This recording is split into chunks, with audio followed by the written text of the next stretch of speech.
All right. Well, good morning, everybody. Nice to catch up. I wanted to talk about listings right now because my impression is that we're in a really interesting market.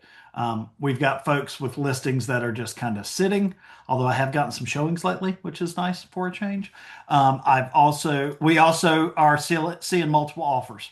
So we are a little bit all over the place right now. I think it's really interesting in a good way. I think that's it makes me feel like we are headed in the right direction despite everything that's going on with rates and Iran and everything.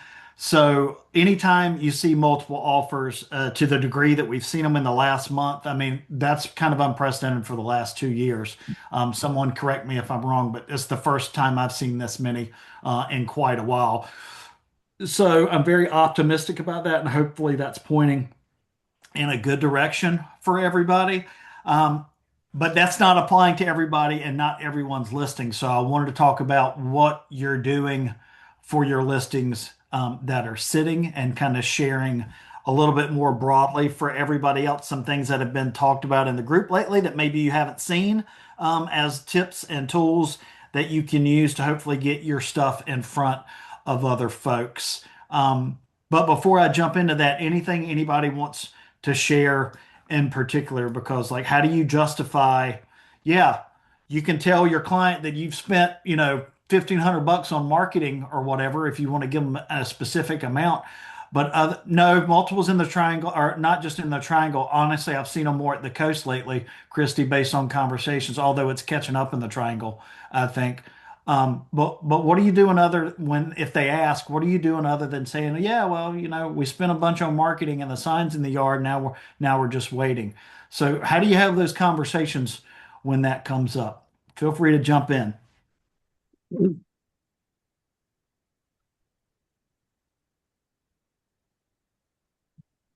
Well, I can share some stuff that I do.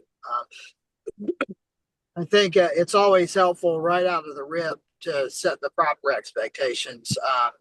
That's pricing that stays on market. And I say that and I have one listing that's overpriced, and I've got another that's not really overpriced. It's the best price in the neighborhood. Just happens to be in a neighborhood in Pittsburgh where the market is colder or more lukewarm. But some of the things that I've done is obviously the reverse prospecting on the MLS. I don't know what that looks like at the coast. I sent a video in the Triangle chat weeks back about how to do that. I think at least several of you have tried that.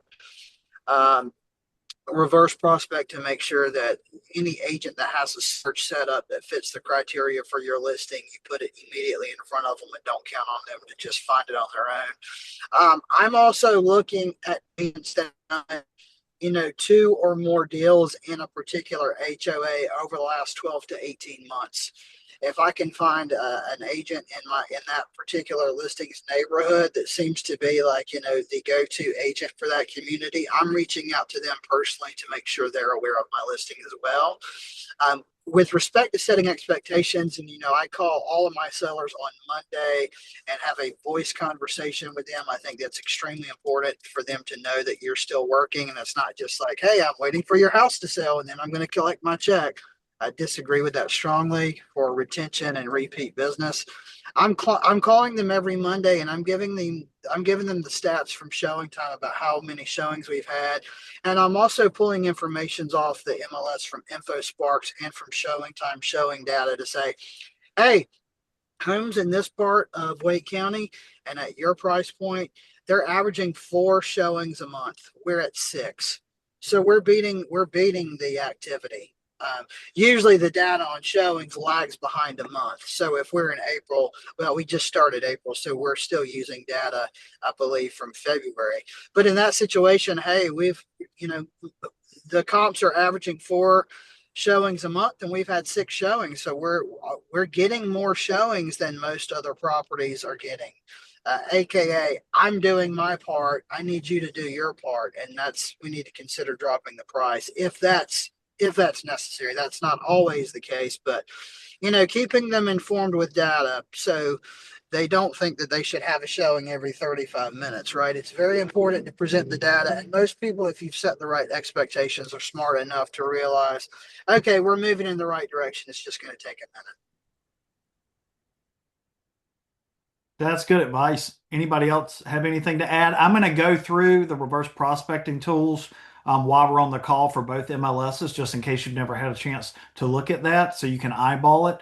And also a reminder on how we do it in Bold Trail. But before I do that, anything else? I have a question regarding the data that you're just talking about, Brandon. The per showing or where is that just a showing time or your base? Because I don't know if we have that at the coast.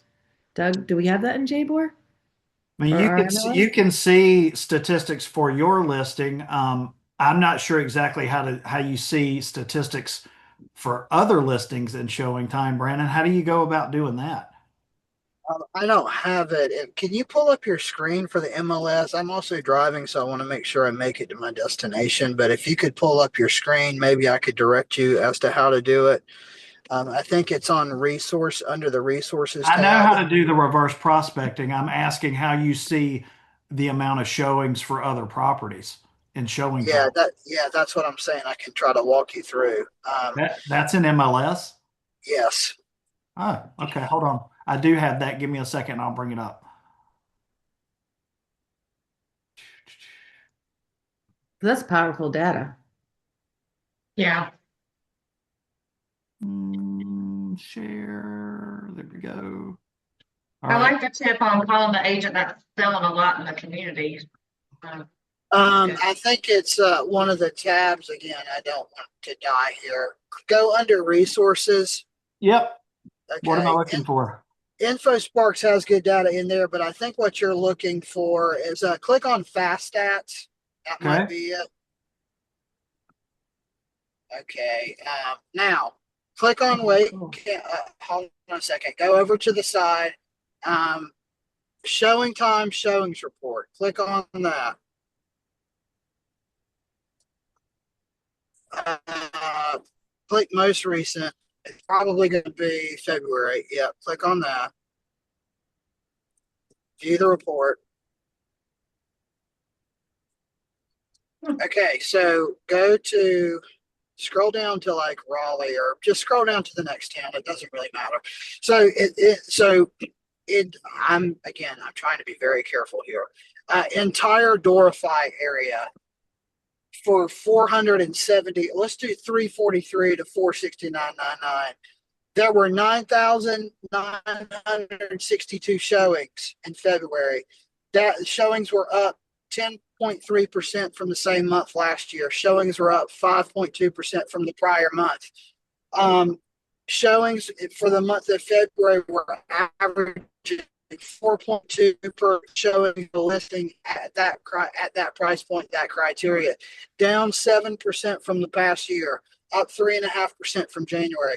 So if you've got a showing and you've had six showings and the average comp at that price point in that area is averaging 4.2 and you've had six, Mr. and Miss Seller, we're getting more traffic than most of the competition in our market is. Do you see how I'm explaining that and why I'm saying that? I'm setting the expectation that the marketing is working, we just don't have the right buyer yet. Mhm. Now, if the numbers are in the other direction, it's my job as their penny to solve for that. It's not always the price. Maybe they're difficult with approving showings. Maybe they're not keeping the home as tidy as they need to be. Maybe they've got stuff they need to take care of, whatever it is. But the data helps you tell your story and set the expectation and paint the narrative.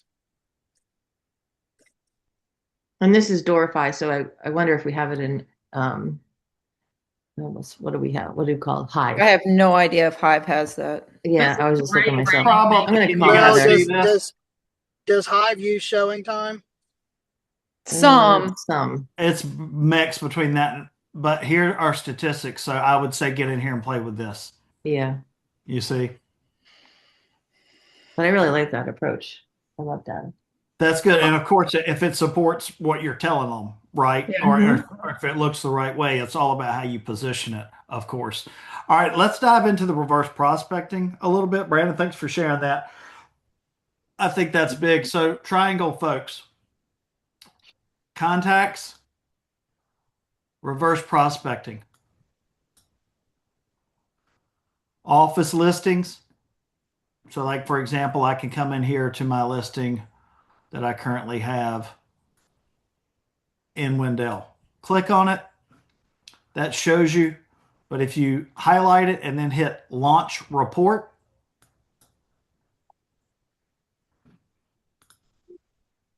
it'll give you this.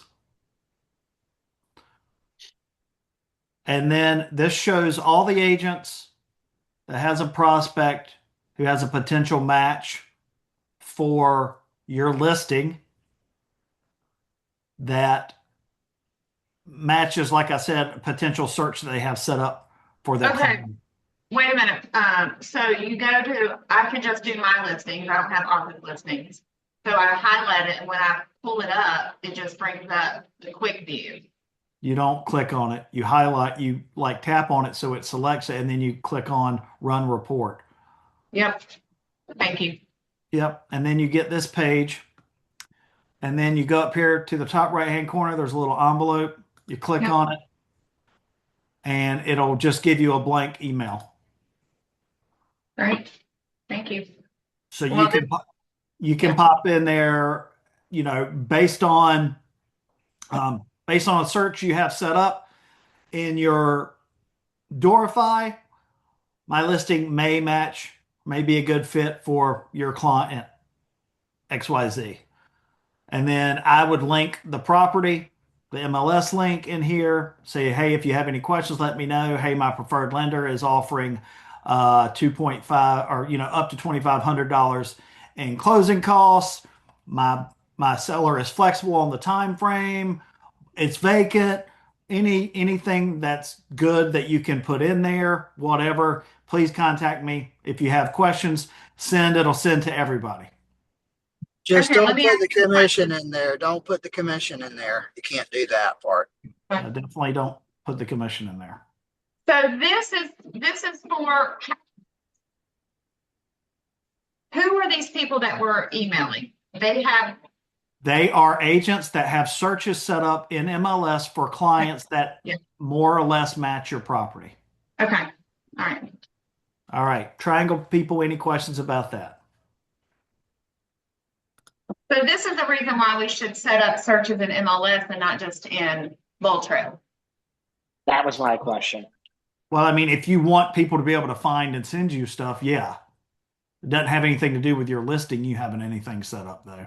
Yeah. Okay. But they won't link with Bold Trail, correct? Like if I did that with Bold Trail, it's not going to go through Yeah. it. I'd have to have it in the MLS directly.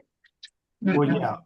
And this isn't you sending it to your people. This is you sending it to other agents who have clients whose searches might match the property.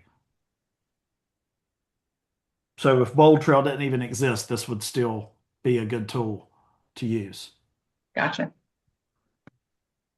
Flex, menu, contacts, reverse prospecting. Same thing. Go in, select your property. That shows the property itself. Click the box. Prospecting period, you can go back for however long you want. Run reverse prospecting. Give it a second to do its job.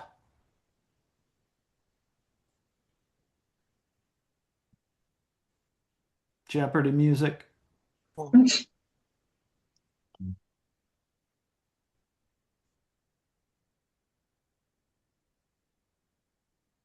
Now, I can say with a good amount of confidence that a lot of other agents aren't using this. Yeah.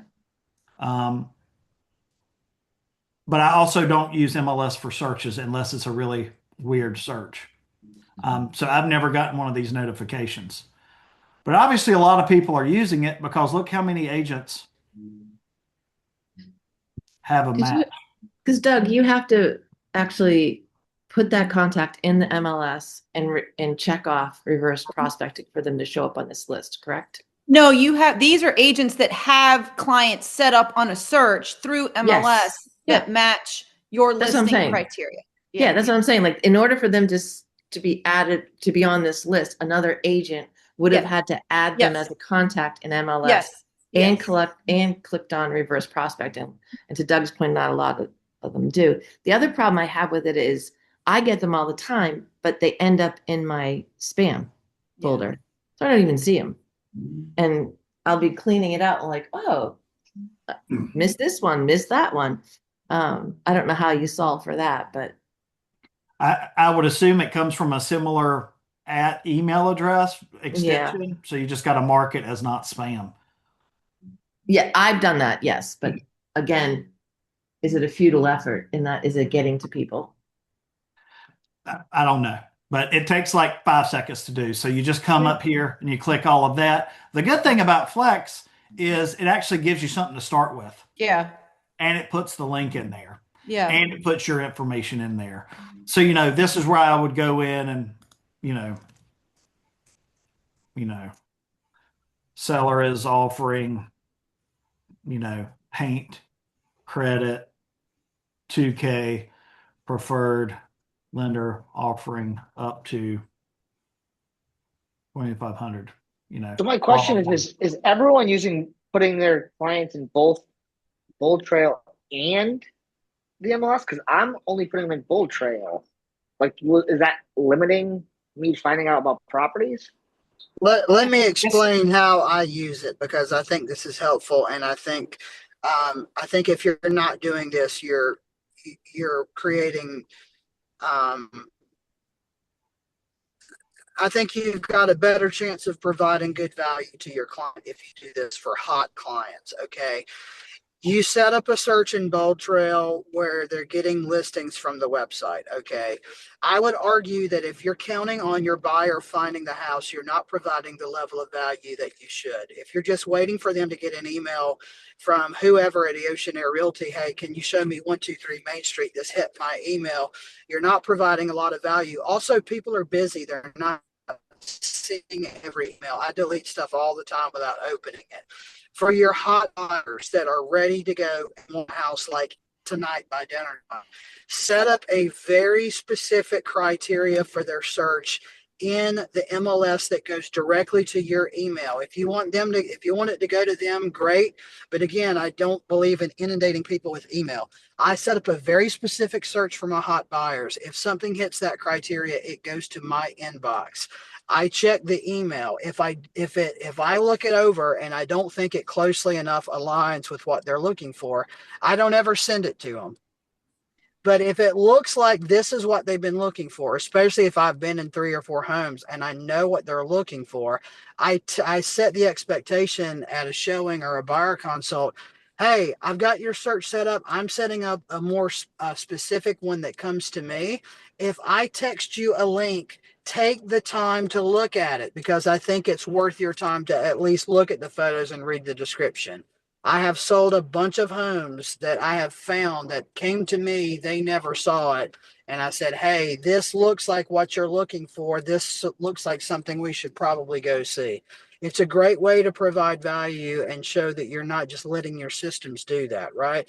And so if I've got those searches set up for 15 and 20 people and I miss something for whatever reason, and an agent reverse prospects and hits me with it in my inbox, and I've got someone I've been showing a home to for 2 months and I missed it, and this agent drops it in my lap, that is a perfect opportunity for me to review that property and then possibly then have them go see it if it meets their criteria.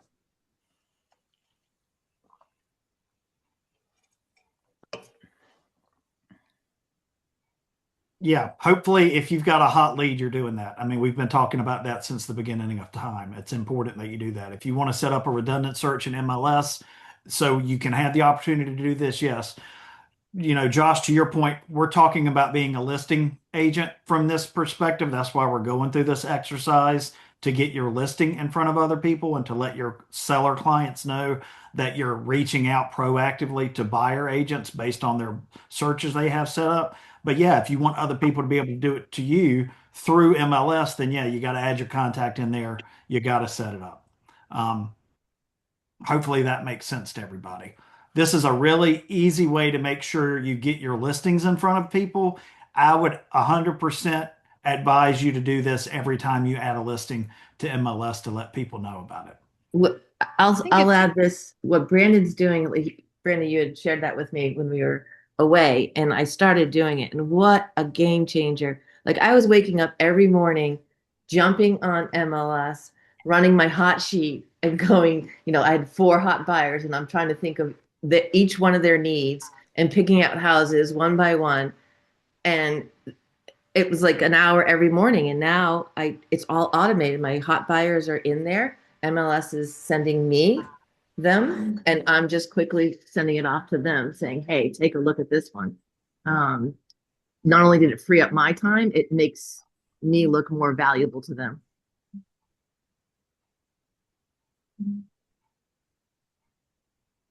All right. Any Also, questions? really quick, just last thing on this, Doug. From a listing perspective, if I have a phone call with my seller on Monday and my house has been on the market for 60 days, and I can go to them and say, hey, I reverse prospected your home this morning. Let me explain what that means. There are 75 agents in the triangle that have a search set up for a prospective client that meets the criteria of our listing. I have individually reached out to every single one of those agents. Right. That sounds, my agent calling me saying, yeah, no, the home hasn't sold, but I reached out to 75 people today that have potential buyers that could be interested in that property. That's a whole lot better for maintaining that positive relationship than saying, well, hopefully somebody's going to show it today. It's on Zillow. I changed the front photo on the listing, right? You can't you can't force someone to buy the house, but you should sure as hell can show that you're providing value and actually working. 100%. I think that's super important. You need to be communicating what you're doing, for your clients.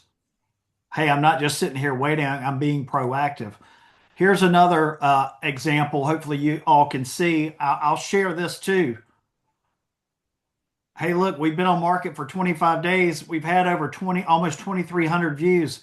People are looking at the property. It's not a lack of exposure. Marketing is fine. Yeah, we got a sign in the yard. Yeah, we got directionals. People are seeing the property. The right person just hasn't seen it yet. That's exactly the mindset that is hard as a listing agent when you're like, okay, it's being seen. I have my showing apps set up properly. I have a plan because, like, example, I've got one in Wilmington. It's been on for like 11 days. We haven't had one showing yet, not one. I called my seller on Monday and we have a plan. And I mean, I know why. And the price that they listed it at is not what I advised. And they were like, the market will tell us, like, that whole conversation that April was saying. I was like, yeah, exactly. But you have to be willing to adjust. But also, like, okay, you do a price reduction and then you let everybody know and you reverse prospect. That's where I feel like you're doing everything that you can as an agent to spread the word, to market, but you still can't help but feel like and maybe this is just a me thing and I have to get over it or figure out a way to get past it. Like, am I doing something wrong? Like, why is nobody coming? They're seeing it, but nobody's getting in the door. Well, why isn't anybody coming in the door? Well, it's the freaking price. Let's drop the price. Let's see what happens. And if that changes things, if that doesn't change things, then we got to regroup and figure out something else. And so it's like you go through your trial and error, like you were just saying, Doug. Like, yes, it's being seen on Zillow. Yes, we've reverse prospected. Yes, we've blasted it out on social media, all of the things. So like you said, marketing is not the issue. I don't think that, like, me standing in front of the house saying something is going to bring the buyer, as opposed to everything else that we're already doing. So I think that sometimes for me is the hardest part of understanding and explaining to sellers, like, because the last thing that you want is your people to feel like they didn't, I don't know, that they hired the wrong agent or that you're not giving them what they signed up for or whatever. I mean, that again, I don't know if I'm on an island here feeling like that, but when properties Yeah. don't move the way that the seller wants them to move. I mean, also it's spring break. Also, rates are high. Also, I have to list you as a 3-bedroom because of your septic tank. And I don't care if your neighbor who has the best comp listed it as a 4-bedroom. Like, I don't have a septic permit to justify that. I'm not in charge of that listing. Like, yes, it's going to decrease your pool of buyers because it's a 3-bedroom versus a 4-bedroom. Again, And that's how you make sure that you don't feel like it's you because you're doing your job and you're explaining all of these different facets of representing a listing to your clients the right way. You're showing them that it's getting the views.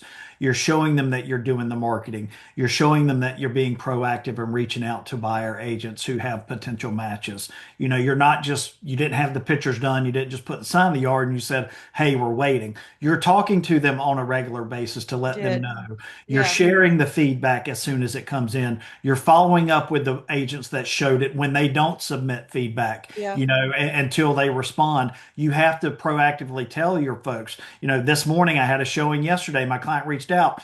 No, I haven't gotten the feedback yet. I'm not going to ask them that evening because maybe they showed Yeah. 3 other Yeah. properties, but I am going to ask them today.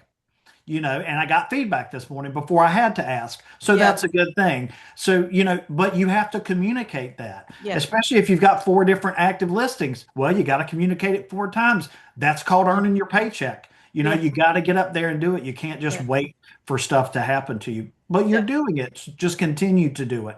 Um, Show them what the views are like on those other sites. I mean, because a lot of people are checking those, but other people aren't. And then it's not coming from you. Then you've got Yeah. actual numbers to show Yeah. people, hey, this Well, you is, got to have showings to show showing data. well, of course, yeah. Yeah.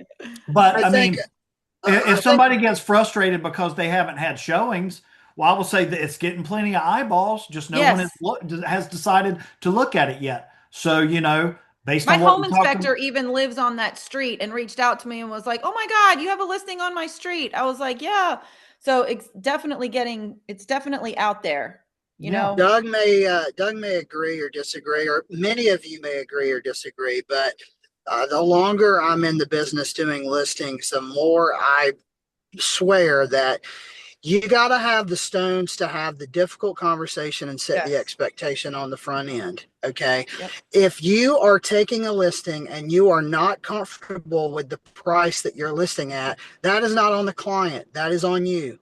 That is on you. No one is forcing you to take the listing. No one is forcing you to list it at a price that you don't want to. I do this just like everybody else. I'm not saying I don't do it, but when I do it, we have an agreement on the Yes. front end. I am Yes. willing to do it your way for 7 to 10 days max, but you Yep. are agreeing right now that if it proves that I'm right, you're immediately going to where I'm Yes. going.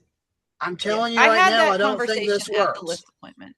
Yeah. Okay. I had And that so conversation at the list if we appointment. haven't had a showing in 7 days, it's on you now. Drop the price. We Yep. said we were going to do this. It's been 7 days. We haven't had a we yes. The dot Yeah. drop the mark. Going to have those difficult Right. conversations on the front end at the beginning of the relationship, or once the rubber really meets the road and they're calling you wanting to know why my house hasn't sold, then you are lighting money on fire by having the house measured and marketed and photographed. You've really got to reverse engineer your thinking on this. Yeah.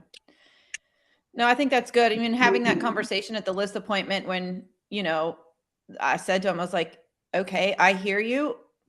You think that we're leaving money on the table? I don't. Again, I think that you need to be exactly what you said. You need to be receptive to the market and the feedback and be willing to make adjustments accordingly. And as long as you can do that, we'll have a plan moving forward to get this done. 100%. It's so important that you set the expectations. And again, that's another thing we've been talking about since the beginning of time. If you're not taking the time to do that up front and you're just settling because you want the business and you want to get a sign in the yard, No agents waste money more than the people who do whatever their client says just to get a sign in the yard and say, "Oh, well, I'll deal with it later." You want to avoid that as much as possible. And to Brandon's point, we've all done it, but when we do it, we try to do our best up front to be like, "Look, well, we can try it your way, but we're only going to try it for so long." Yeah. Because trust me, I want it to sell for that, but Yeah. nothing I have says that it's going to sell for that. Right. And if you're insistent that you get that, then you need to do one of two things as a listing agent to protect yourself. Either agree that we're going to reduce, or if you refuse to reduce, you're going to reimburse me for my time and the money I've already spent because I've told you now you're not going to get that. Yeah. See how much they believe in what it's priced then. Yeah. And if they're not willing to do that, you got to know when to walk away. And it's so funny that the sellers are their past clients that were buyers. It's very interesting to experience your clients on the buy side and then again on the sell side. Oh, well, of course. All right. So I wanted to make sure just to revisit so a couple of things I want to see us doing more. When your teammate lists a property, share the property for them. When you see their post, share the post. Doesn't matter where you are. Hey, Triangle friends. My friend April, my coworker agent, just listed this house in Apex. Hey, Coast friends. My coworker Janine just listed this property in Hampstead. List it. You never know who might see it. Hell, you might get a referral. Also, you Yeah. might help your friends sell their listing. All right.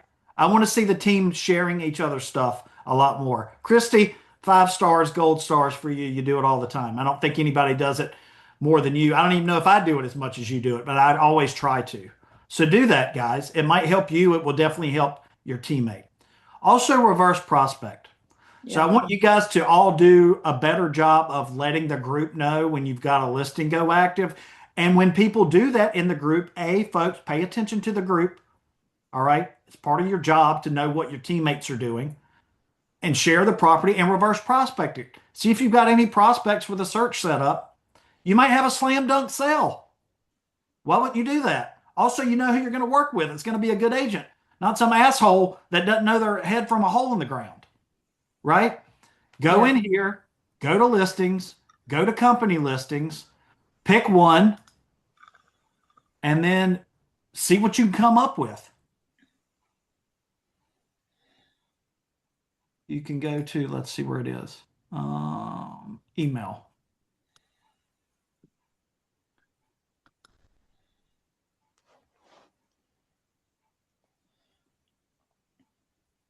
Let's see. You can email it to one person. You can send it. You can you should be able to you click on it itself and go to Share matching that shit. buyers. Just like this. You see how you click on the listing? So Janine says, "Hey, everybody, got a new listing, 7620 Champlain Drive." Go find it in Bold Trail. Go here to matching buyers and see what pops up. Then you can click that and send to all of them. Mass email, mass text. I've got the whole database, so of course I'm seeing a lot more. The rating, you might want to sort. You might not want to send it to everybody. But you can go through and send it individually, or you can just blast it out to folks who are close. Maybe you just pick like 4 stars and above. Yeah. Again, that's going to be based on the search you set up for them. Okay. Yeah. Go in there, click them all, and blast it out. And then you're being proactive, like Brandon and Ellen were talking about. This is another way of you not waiting for them to find it. You're finding it. Since the beginning of time, I've copied myself on my clients' hot searches. So when I get the alert and they get the alert, I go through it and I say, "Oh, this is the one," and then text them the link. Exactly the same thing Brandon's talking about. This is just another step like that. Doug, is there a way that we can like automate this as, a company that every time there's a new listing, it goes through that database and does the reverse prospecting like this without somebody having to go in and manually send that email? No, there's not. You'll have to go in and do it, but it's only like 3 or 4 clicks. You just got Sure. to do it. Yeah, Unfortunately, I was no. just I I mean, was just now thinking. they'll still Yeah, get it if it matches their search that you have set right. up for it. So they might see it anyway. But this is maybe it's not even as much about them seeing it. It's about, to Brandon's point, where they see that you're actively working and sending them stuff. Now, not everybody even realizes that the other searches are automated. Most people do.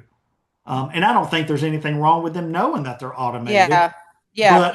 But that's why I look at them and then I'm like, Yeah. if I see one that's particular, I'll text them the link.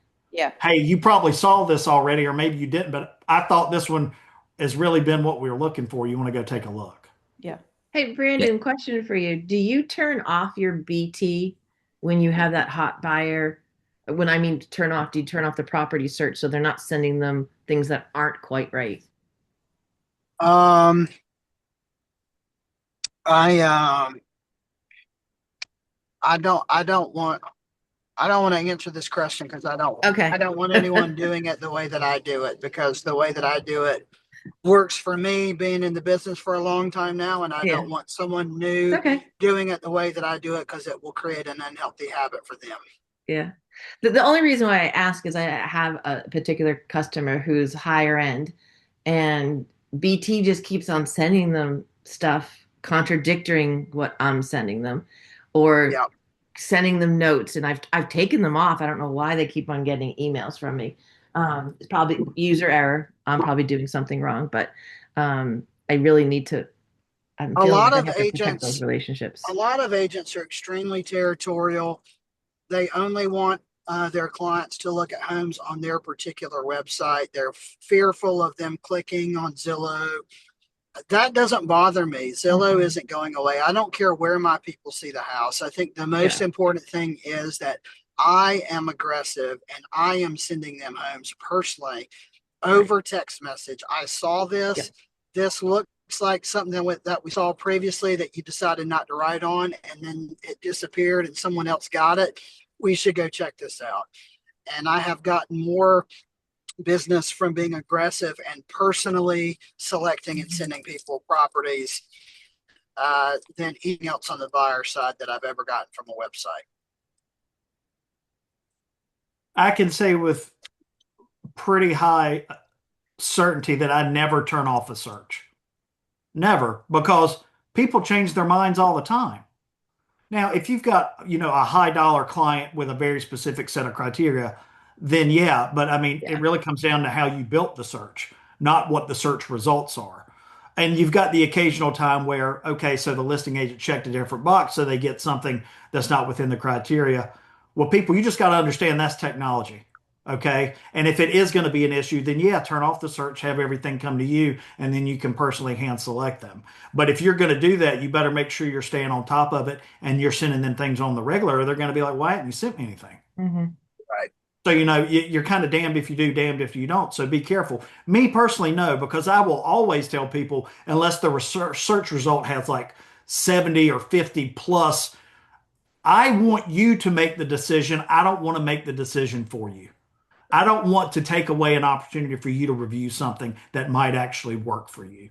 Now, yeah, I'm going to point out the stuff that after we've been looking at properties that I know that really makes sense based on what, but I mean, people change their minds all the time. And I think you can hurt yourself by limiting things too much and being too much of a gatekeeper. But of course, with everything, there's an outlier. Always, there's an outlier. So hopefully that's helpful. So just to kind of recap, and we don't have to stop talking, but to kind of recap some of the things we've talked about, make sure you're reverse prospecting and sharing that with your folks. Make sure you're sharing with them the feedback, obviously. Make sure you're seeking the feedback if you haven't gotten it yet. And to that degree, folks, karma, leave fucking feedback so other people will maybe leave feedback for you. Don't Yeah. be that person. Leave it the Yeah. same day. It literally takes 30 seconds. And you All get right. a text message to remind you to do it. Of course you do. I get sick of the emails. Yeah. If I had my druthers, you couldn't book another showing if you had outstanding feedback to leave. Yeah. Like if I could buy showing time, I would make that change immediately. Um, share the feedback, share the showing data, share the general showing data, like Brandon said.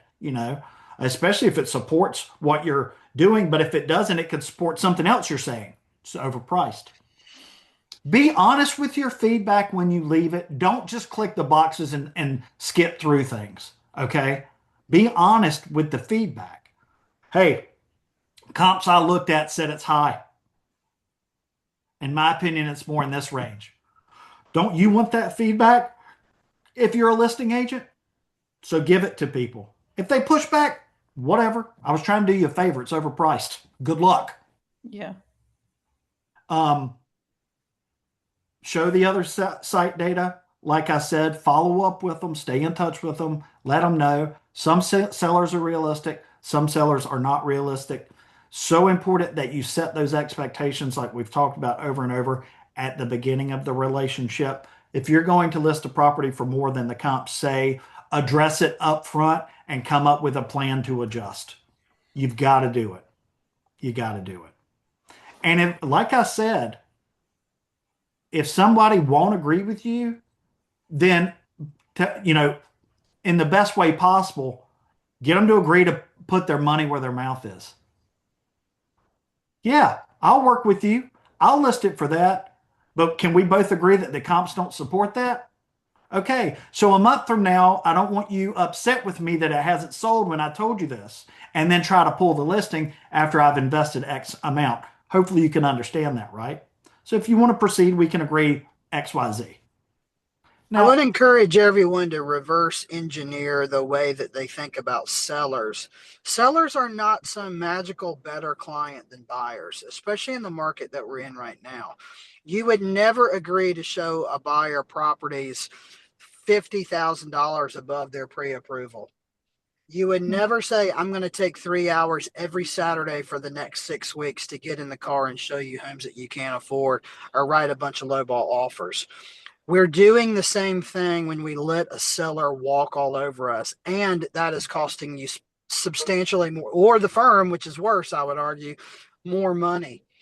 Don't be afraid to have the same line in the sand with sellers that you would with buyers. At least with buyers, it only costs you gas and time. With sellers, it costs you marketing dollars and time and agony because you're sitting around stressing about why it hadn't sold. I mean, these are great points, but nobody can do that but you. You have to do that. You've got to be proactive. I mean, if they're relying on you to be a professional, you better be a professional and not just show up and say, oh, thanks for picking me out of the other 80,000 agents in North Carolina.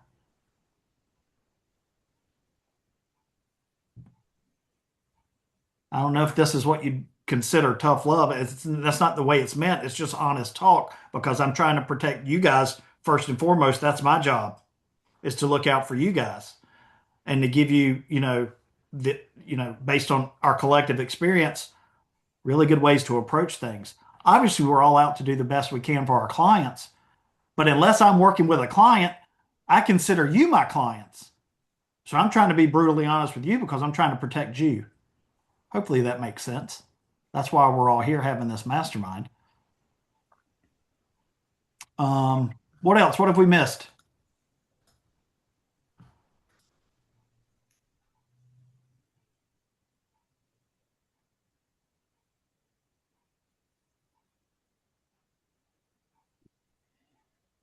That's it? Anything else? How about staging? Are people doing like actual physical staging for your Uh, listings? I've done staging on several listings. That's not something that I pay for. I did pay for the staging once on the front end, and actually I've done this twice, and the seller reimbursed me at the closing table. I will not do that anymore. I'm not gonna. Typically up here to stage a kitchen, a bathroom. I'm sorry, kitchen, living room, uh bedroom, primary bath, and then like towels and stuff and all the other bathrooms. It's typically around $3,200. Right, So if the that's what I've seller, seen. yeah, if the seller wants to do that, I'll coordinate all that, but they're paying for that. I'm not paying for that. Depending on what listing fee I negotiate, I will do some virtual staging. I I have was just a gonna photo say, shoot we're with the way listing that Zillow today, and I'll be showcase. doing virtual staging for that because of what I've negotiated. Yeah. The virtual staging now is like LVP flooring. It's 10 times what it was 5 to 10 years ago. I mean, it's Mhm. dramatically better. Yeah, Um, I think White House is $50 a room. it is. And I'm doing that a lot. And I also have I almost all of my listings, unless they're vacant, I do a staging consult where I bring in a credentialed stager and we meet with the client for 2 hours and they provide a written report of what you need to move around, what you need to get rid of, what you need to ditch, other things to think about. I love doing that because Oh. I have some blind spots, and it also takes the pressure off of me to bring in an independent arbiter and say, "Hey, Brandon probably told you you need to Mhm. declutter, but you really need to declutter. This place looks like a shithole." And so that is a resource that I provide, and I can tell you that everyone who does it, I get a benefit out of it. It's relatively affordable. I think it's about $350, but that's a value proposition. I'm charging you X, and if you pay that, then I'm providing this value for you. If not, then okay, you don't have to do that. I've got a different option for you. Wait, But time out I with think that. staging is important. Is that's the person that comes in and consults? That's not, That and is then a staging the seller uh, decides what they want to do post that consult. correct. Yeah, I'm And not you going to pay for force it, them to do Brandon? any. Yes, I do, depending on what we Pretty good. negotiate out. Yes. I like Now, that approach because it takes you out of the hot seat. So it does become personal. Like when you're saying, Yeah. hey, get rid of all this. If I have to pay someone $350 for 2 hours of their time to get in your house and convince you Mhm. that you need to do A, B, C, and D, and everyone winds up and we wind up selling the house for 5 to 10 thousand more dollars, Mhm. I made my 350 back. Absolutely. You so that, understand what I'm saying? I this mean, brings up a whole nother conversation, and I'm glad we got to that point. First of all, don't expect to invest $500 and make $20,000 on a listing. yeah, You got to stop doing that.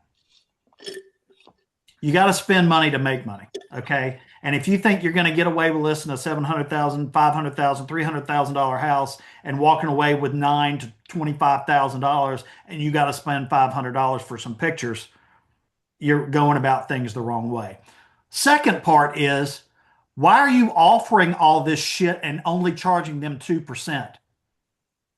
You're settling and you're selling yourself short. Now, yeah, you want to negotiate, that is absolutely fine, but negotiate on what you're offering them too.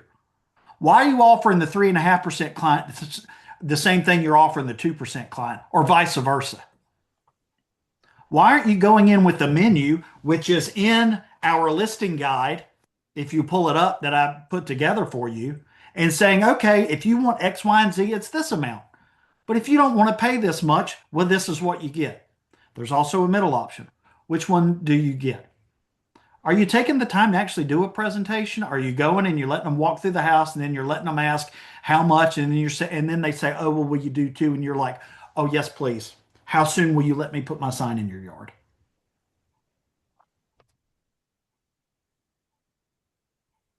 If you're not going to fight for yourself, are you going to fight for them? No, you're going to do the same thing. You're going to be like, "Hey, we got an offer. You should take it. I want to get paid."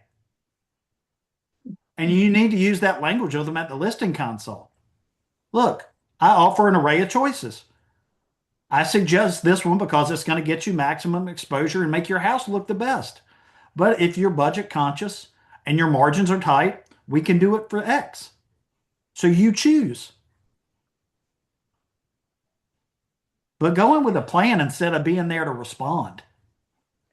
I like the Zillow showcase ability to do the virtual staging. It's very in depth. And my It's, seller even said, wow, this is really neat. Like you can choose contemporary or like whatever. And it works well with vacant home. So yeah, I think that's worth a good benefit of the Zillow showcase. and another thing I want to mention too, it's been this way from the beginning of time.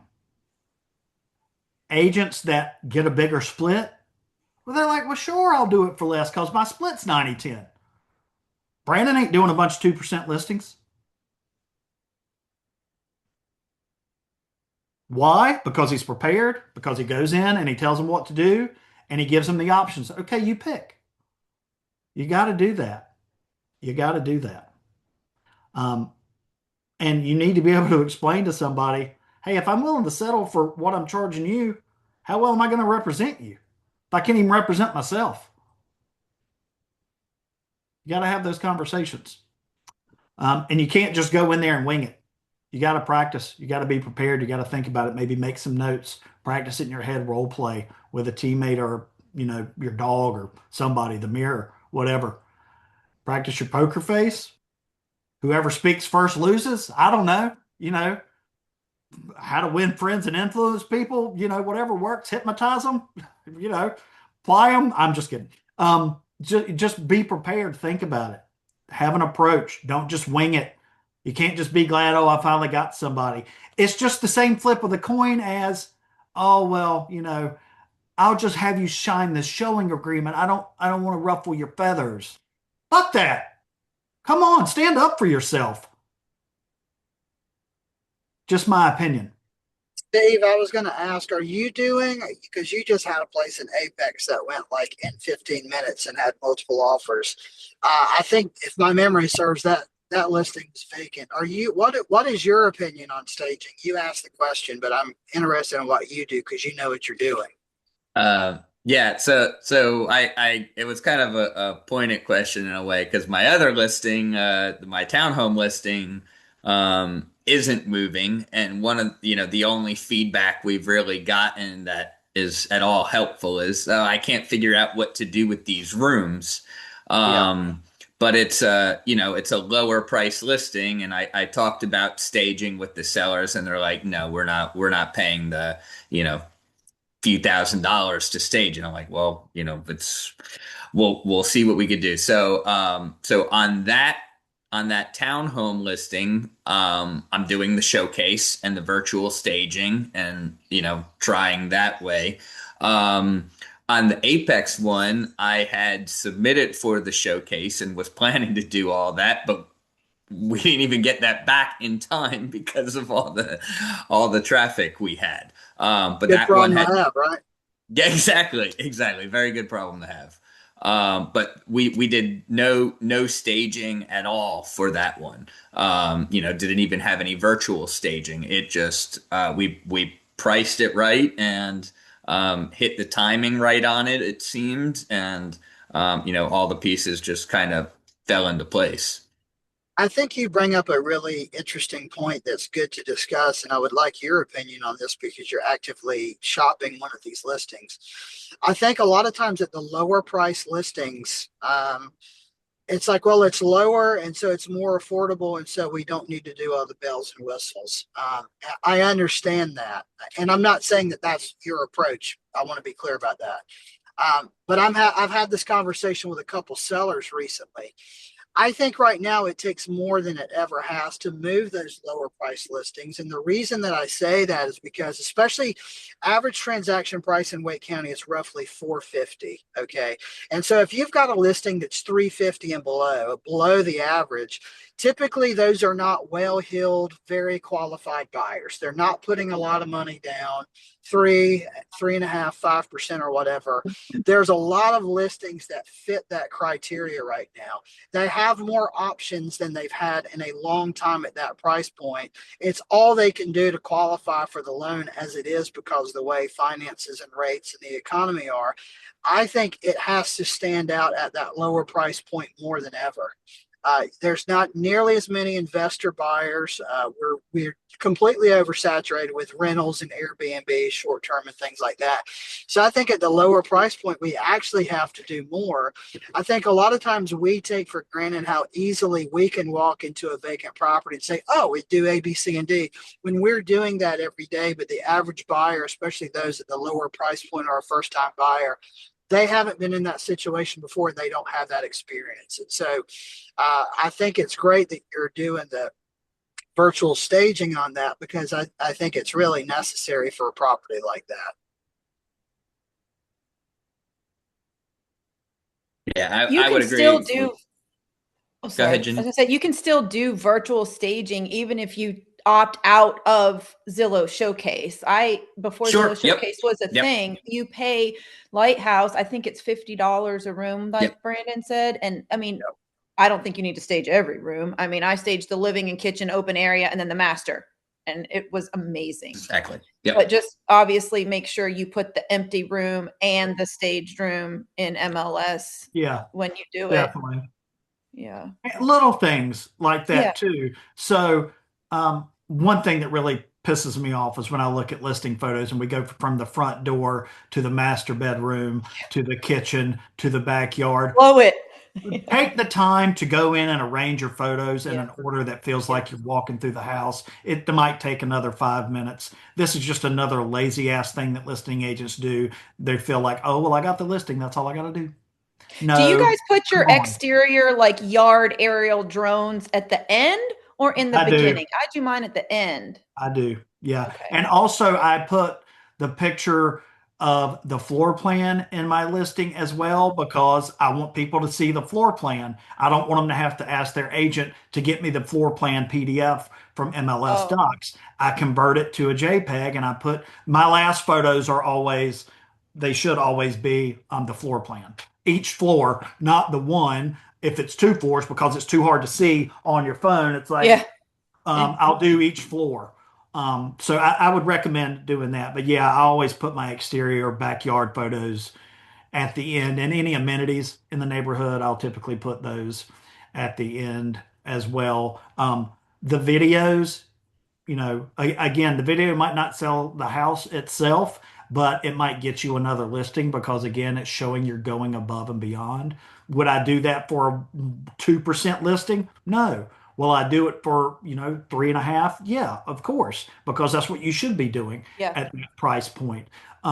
Keep that in mind as well. One thing I would ask is, I haven't always done this. I've been trying to get better at this. If you have a listing where you order a video, please forward me the Lighthouse link and I'll add it to our listing playlist on the company page. And then you can tell your client as well, hey, we've got it featured on our company page as well. Of course, you're going to link that the Lighthouse link in your Zillow or in your showcase or your MLS as well. But send me that and I'll add it to MLS or our YouTube page as well. And just that's just another thing you can tell your clients that you're doing. Hey, it's featured on our YouTube page. Things like that. Again, trying to go above and beyond and provide more value for what you're getting paid. So just keep that in mind. That's easy. I'll handle it if you just forward it to me. It doesn't take me long to add it. The YouTube videos for me aren't as much about selling the house as it is about selling myself and selling a service. People want to work with someone that they think is a consummate professional that's doing stuff that other people aren't. So, if you're doing some video and some marketing, and I don't do them for everything. I haven't done a video recently, candidly, but I'm going to do one today. If I get, a lot of my more recent listing videos have averaged about 10 to 11,000, somewhere between 7 and 11,000 views on YouTube each one. Well, the way I explain that to the seller is someone going to buy your house from my video on YouTube? No, probably not, but you're going to get 11,000 more sets of eyeballs on it than we would if we don't do this. So what's the harm in doing that? What if you're the first one that sells from YouTube? Boy, wouldn't that be great? If that generates a multiple offer situation, wouldn't that be great? But also, I can go to a listing appointment and someone says, well, Tom Dooley said they'll do it for 2.5. Okay, I understand that. Well, here's why I won't do it for 2.5, but I'll do it for X if you're willing to negotiate. Because I'm going to do this stuff that I won't do. Who do you think is ultimately going to arrive at a better offer for you, me or Tom Dooley? That's why I do the video. I know your townhouse isn't going to sell because I did a 65-second video. I'm trying to zoom out to 30,000 foot view. What makes my business better and more attractive? What can I provide that the other agent won't provide because they think that they're going to make a huge windfall of cash and have zero expense? We're just playing a different game.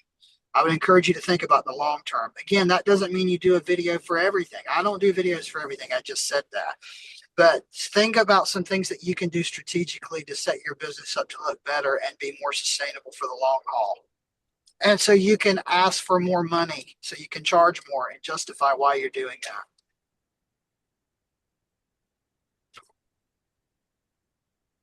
Also, A I lot of like the good new conversation. signs. They're a lot easier to put in the ground. They take like 2 seconds, and I don't need Andrew to do it for me anymore. Well, those posts Okay. are awesome. Yeah. All right. I hope this has been helpful and that you got some value out of it. More than anything, some value that you can convey and share with your clients. So hopefully that's really good. Um, I know a lot of times in real estate, we try to move so quickly because we've got so much happening that we want to get the job done, but you're leaving a lot on the table.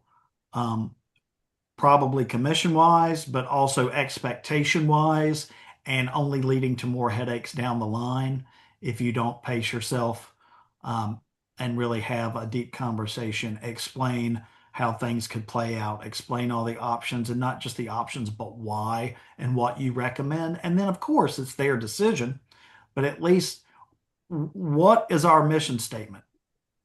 Nobody's going to know it. It's a mission statement for a reason to give you the guidance and knowledge you need to make a decision you're comfortable and confident in. That's the mission for a reason. Make sure that you're living the mission and that you're explaining the mission. And the mission isn't just for our clients, it's for you guys too, right? So make sure that you're living it, you're remembering it, you're explaining it, and then you're doing it. And if you do that, 9 times out of 10, things are going to work out really well for you. Um, Take advantage of your resources. Lean on your teammates.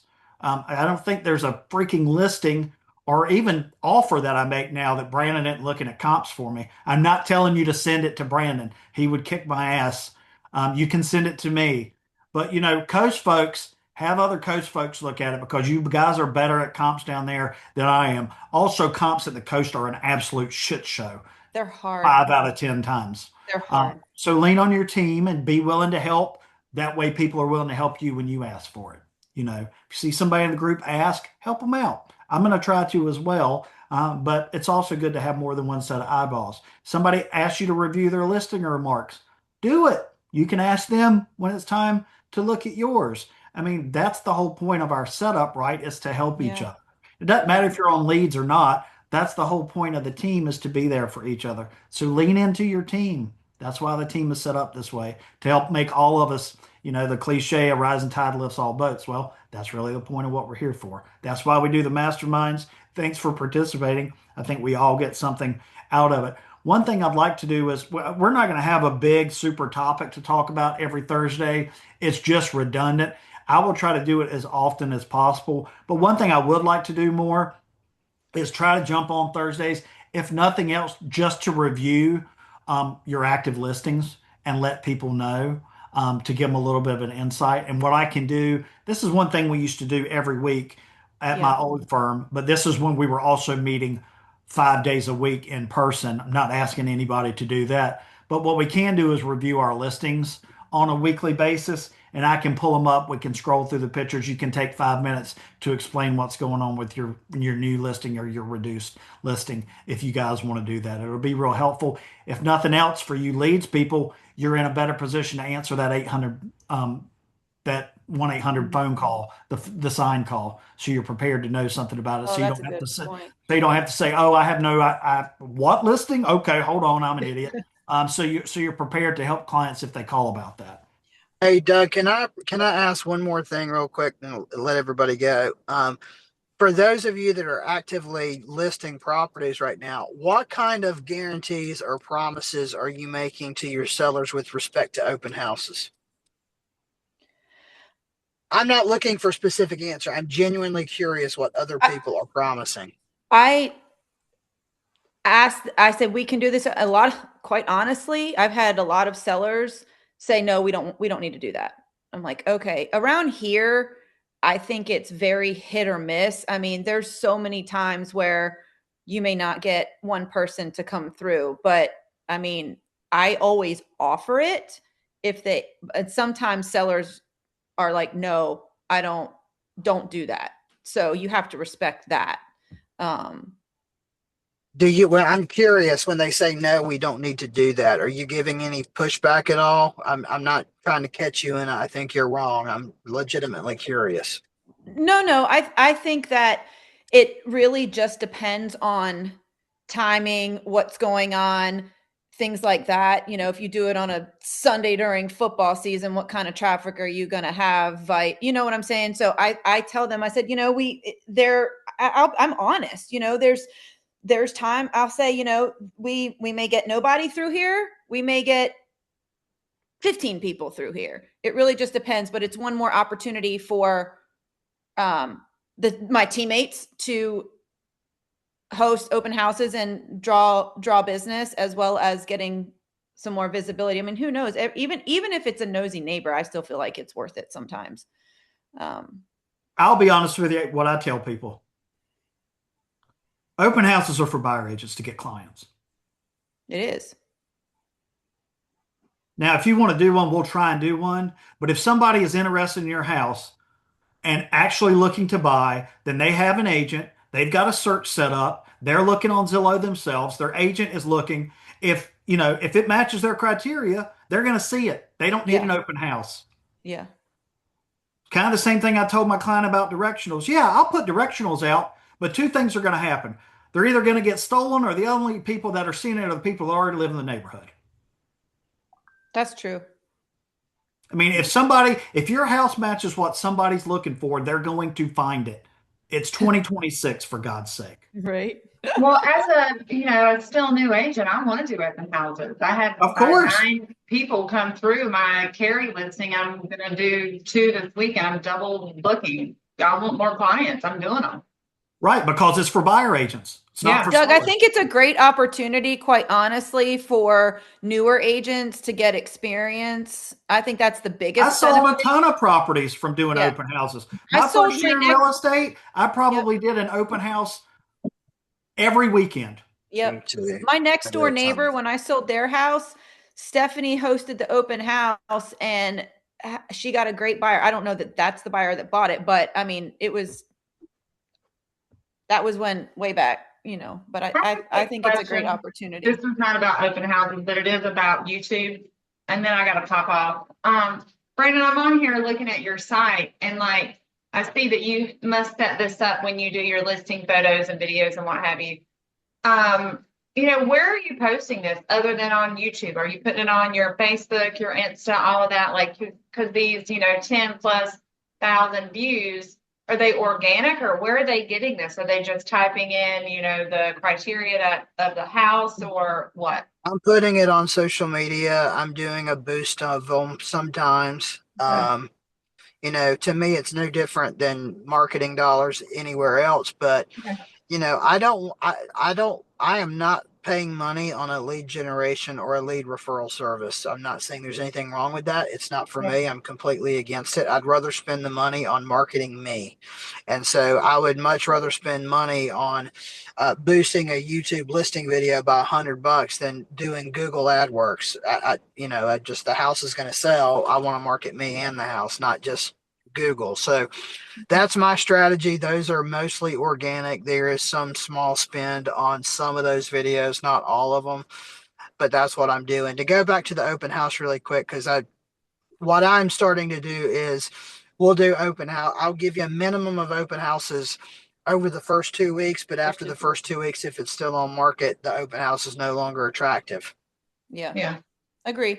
I think that the ideal point, and that's why I think it, in my opinion, I don't know if it's data driven or whatever. I like Wednesday, Thursday listings to kind of get it out there so that upcoming weekend, people have it on their radar for agents to set up showings for the weekend. And if you're going to do an open house, they have that on their radar as well, because you don't want to put an open house in on Friday night for an open house that's going to be on Saturday, right? So you need to give people a little bit of notice when you're doing an open house. So if you are going to do an open house, let the team know, hey, I have a listing coming. This is when we're going live. Does anybody want to do an open house opening weekend? Yes, my old firm, that was always the way we approach it is if you want to do an open house, we need to know by Wednesday. It needs to be in Yeah. MLS by Wednesday so Yeah. people have time. If you put it Right. in Friday night, nobody's going to see it. Nobody's coming. Yeah. So y'all do Wednesday night. I was thinking Thursday morning was good, but I that's mean good to that's know. not a big difference. Okay. All right. As far as the YouTube stuff, Quinn in our social media and our marketing stuff, all the listings are in the emails that go out, and Mhm. he's just pulling that from our website. But he also does individual posts. You guys don't always have to do your own posts. Of course, you can, but he'll do them as well. But he needs to know about them. So you need to forward your lighthouse stuff to him as well. And he'll need your remarks and whatnot, but he'll post the video as well. You just need to make sure that you're utilizing him. One thing that I just realized that we probably need to do a better job of is send him the YouTube link to the video when we upload it to drive people to our YouTube page instead of sharing the Lighthouse link with him, because that Lighthouse link doesn't help us at all. It just shows the video. Whereas if we Yeah. link it back to the YouTube page, then there's the opportunity for them to engage with the firm and you a little bit better. So keep that in mind. Keep me in the loop as your listings go active to make sure that all that gets done, etc. And especially, you're going live with an open house. Make sure he knows that too, so he can add that to the marketing that goes out as well. That stuff isn't just to market my stuff, it's for the whole team. All right, well, we're about 11:15, so we're a good amount into this, but that just means we had a really good discussion. So, like I Thank said you. before, hope this was helpful for everybody. If you've got other topics you want to talk about, holler at me. I'm going to film my podcast. Please like, subscribe, and comment on that as well to help me get more views. I would appreciate it. All right, guys, take care. Have a great day. Holler if you Take need care, Thank anything. everybody. you. Have a good day. Bye. Bye.